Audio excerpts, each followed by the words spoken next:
ndamukandagira mu kibuga kikarasira ituntu iyo urebye mu izamu inshundura ziranyeganyega abenshi ukunda ubaye ubukombe mu gutwara ibikombe nawe ku isonga.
n'abafana kuko ariko tugiye kuganira gato kugira ngo tubire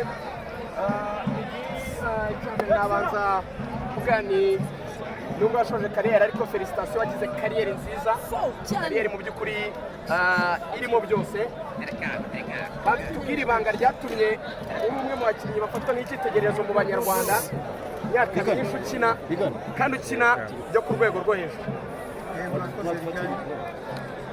Mbere na mbere ndabanza gushimira ubuyobozi bwa PRFC ndetse n'abafana.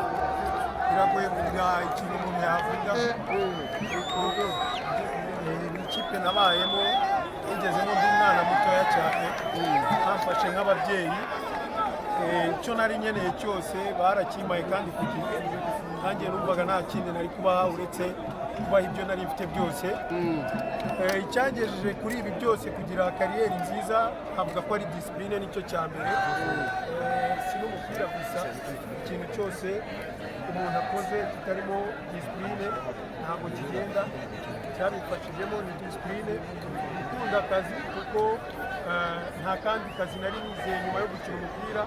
Nagiye mu mupira mbona birantiriye, mbona utunze umuryango wanjye nawe birananiye, bituma wishyiramo imbaraga zose ntacyo nsize inyuma. Nagize disipurine, ndakora cyane kandi nkunda akazi kanjye. Mbwira yuko ibyo biri mu bintu byamfashije kuba narakinnye igihe kirekire kugeza.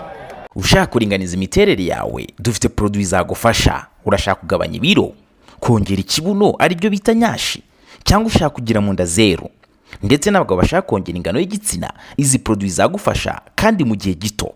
Duhamagare cyangwa twandikire kuri WhatsApp kuri 0780 45 42 66.